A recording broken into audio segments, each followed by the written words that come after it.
मुझसे उम्र में और अनुभव में सारे बड़े थे। मैं सबसे छोटा उम्र के अंदर हूं इनसे। और मैं जब अपने घर से चला, जब अपनी गुड़गांव न्यायालय से चला, मेरे साथी परिवार के लोग पूछ रहे थे कि कुलभूषण भारद्वाज सरदारी के पास जा रहे हो, वहां पूरी सरदारी होगी, जवाब लेकर आना क्या हम सुरक्षित हैं या नहीं है। दूसरी बात, अब हिंदू समाज अपनी सुरक्षा की बात नहीं कर रहा। अब हिंदू समाज इस सरकार को कह रहा है कि अब तुम अपनी सुरक्षा कर लो। हिंदू समाज जाग गया है, वोट हमारी। और सरकार में बैठे लोग बोलते हैं कि हम आपकी सुरक्षा नहीं कर सकते। चिंता का विषय है, चिंतन का विषय साथियों।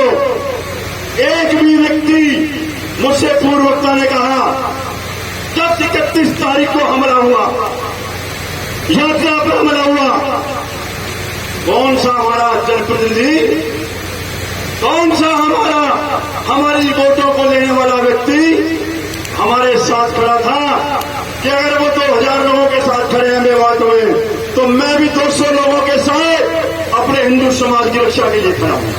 कोई था? मैं पूछना चाहता हूं इस सरदारी से। साथियों, इसलिए कहना चाहता हूं मैं, हमने तिगरा के अंदर महापंचायत करी और तिगरा में जो महापंचायत हुई उसमें हमने कहा जो हमारे नाथूपुर, जो हमारे तिगरा के नौजवान, बादशाहपुर के लोग, और साथियों मैं आपको बता देना चाहता हूं कि ये पुलिस प्रशासन अन्याय कैसे कर रहा है। ये अन्याय की बात बताना बहुत जरूरी है। क्यों? अगर हम नहीं बताएंगे तो आपको जानकारी नहीं मिलेगी। 1 तारीख को बादशाहपुर से एक साथी शरणों को गिरफ्तार किया जाता है, और किस लिए कि वो जय घोष लगा रहा था, जय श्री राम, और जिस हिंदू का खून ना खोले खून नहीं वो पानी है, ऐसे जय घोष लगा रहा था। उस पर मुकदमा दर्ज किया। 1 मुकदमा दर्ज नहीं किया, 3 मुकदमे दर्ज किए, और मुकदमे आगजनी के दर्ज किए। आगजनी क्यों?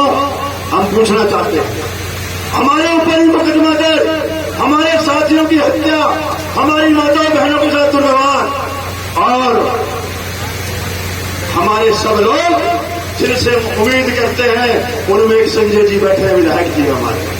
और आज मेरा ही नहीं, इस सरदारी का भी एक हक है संजय भाई के ऊपर, एक उम्मीद है संजय विधायक जी। संजय जी, अब की बार जब विधानसभा का सत्र हो तो पूछना मुख्यमंत्री मनोहर लाल जी से कि हिंदू समाज पर जो मुकदमे दर्ज करके जो उनकी आवाज को दबाने का काम कर रहे हो, हिंदू समाज ने न्योता दिया है, तुम जितने मर्जी मुकदमे दर्ज कर लो, हम भयभीत होने वाले नहीं है। गौ माता की रक्षा करेंगे, हिंदू की रक्षा करेंगे, और जहां भी हमारे धार्मिक स्थल हैं उन पर जाकर अपनी पूजा अर्चना करेंगे।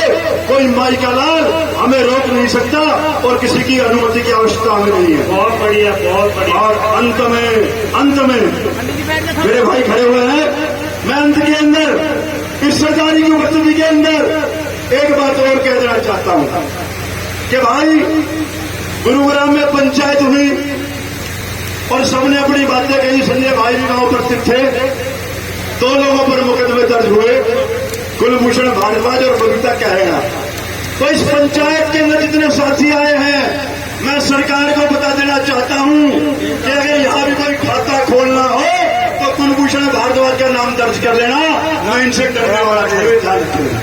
बराबर बैठो। भारत माता की, हर हर महादेव, हर हर महादेव।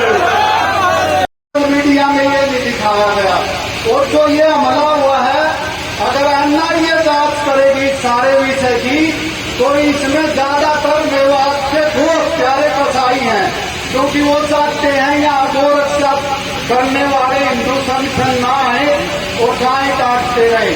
तो 2.5 वर्ष पहले 2000 गायें रोड पर जाती थी।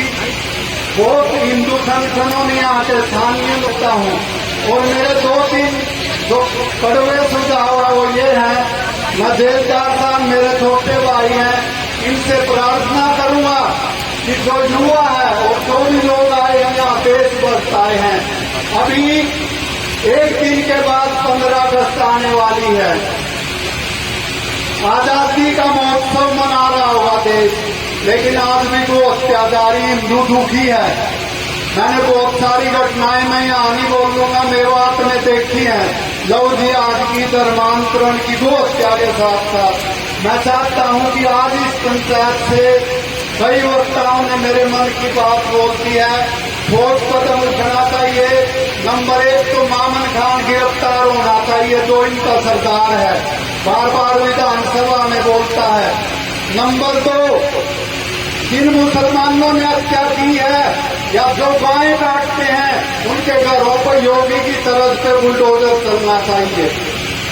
नंबर 3, उनको फास्ट ट्रैक कोर्ट बना करके 6 महीने के अंदर, जिन्होंने हिंदुओं की हत्या की है, 6 महीने के अंदर उनको फांसी की सजा होनी चाहिए। नंबर 4, जो मेवात के हिंदू है, आसपास के गांव लगते हैं, उन प्रत्येक गांव में कम से कम 100 हथियार बनने चाहिए लाइसेंस की, और रिवॉल्वर नहीं, राइफल लेनी चाहिए सबको, क्योंकि रिवॉल्वर दूर तक मार नहीं करती। हम मेवात में आते कम से कम 100 असले होते हैं, हमने कह रखा 2 और 2.5 करेंगे, इसलिए सब जगह जाते हैं। और एक बात और भी मैं निवेदन करना चाहूंगा, बहुत से लोग मरने से डरते हैं। आप कमरे में बंद बैठ जाओ, फिर भी मरोगे। मैं अंतिम बात एक और कहना चाहूंगा, जलदार साहब बैठे हैं, आज प्रस्ताव भेजना चाहिए माननीय प्रधानमंत्री जी के पास, खट्टर को भी हटाना चाहिए, क्योंकि खट्टर कमजोर है, इसलिए ये सारी घटनाएं घटती हैं। मैं पंचायत से निवेदन करना चाहता हूं, देखिए हम लोग पूज्याचार्य बलदेव जी के शिष्य हैं। 35 वर्ष से गौ माता की सेवा में लगे, अभी वो उससे पूज्याचार्य बलदेव जी के शिष्य हैं। वो मेवात में आते थे, जैसे आज पंचायत हुई है, यहाँ सारे सरदार खड़े होते थे, क्योंकि मुसलमान नई घटनाओं को, ये कोई नई घटना नहीं कर रहे। मेरे को याद है विक्रांत यादव का शीश काट दिया, हमने रोड जाम किया, फिर ट्रेन जाम की, पुलिस ने उसको मैच एक नोट दिखा दिया था। जब मैंने देखा उसका सिर काटा हुआ है, 4 बहनों का केला भाई, आज तक न्याय नहीं मिला, पुलिस पकड़ नहीं पाई है वो हत्यारों को। इसलिए ये बहुत बड़ा विषय है। मैं युवाओं से भी निवेदन करता हूं, बहुत अपने खून को गर्म रखना पड़ेगा, अभी नहीं तो कभी नहीं। बहुत वर्षों तक हमने यातना सहन की। माननीय प्रधानमंत्री जी से मैं निवेदन करना चाहता हूं कि आपकी क्या मजबूरी है, खट्टर साहब को हटा करके हमें योगी जैसा मुख्यमंत्री क्यों नहीं दे रहे आप? ये मेवात है। मामन खान विधानसभा में बोलता है व्यक्ति, गोरख सबों को गुंडा बताता है। ये राम और कृष्ण का देश है, और ये वही मेवात है। महात्मा गांधी ने बहुत बड़ी गलती की थी, गाछेड़ा के अंदर लेट गए थे, नहीं तो अभी 15 अगस्त आएगी एक दिन बाद। इस देश का बंटवारा हिंदू और मुसलमान के आधार पर हुआ था, लेकिन गांधी ने गलती की, यहाँ लेट गए और मुसलमानों को रखा। उसी का कारण आज 2000 गायें रोज कट जाती हैं। आज हिंदू यहाँ सुरक्षित नहीं है, इसलिए मैं सभी सरदारों से निवेदन करना चाहता हूँ, केवल वेद में जलदार साहब 4 ही जातियां हैं, ब्राह्मण, क्षत्रिय, वैश्य और शूद्र, कोई 36 जाति नहीं है, हम सब एक हैं। इसलिए आप सबसे निवेदन है, हर जाति का महत्व है। हम सबको आज निर्णय लेकर के जाना है कि अंतिम समय तक हमने निर्णय ले रखा है।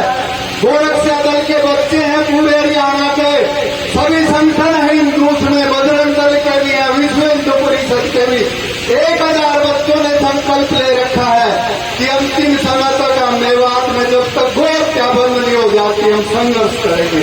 3 बच्चे हमारे जेल में हैं और हम पर भी मुकदमे लगा रखे राजस्थान पुलिस ने, मुकदमों से नहीं डरना चाहिए। इसलिए आप सबसे निवेदन करते हुए हम सबको अंतिम समय तक गौ माता के लिए, धरती माता के लिए लड़ना है। यही जो हमारी सच्ची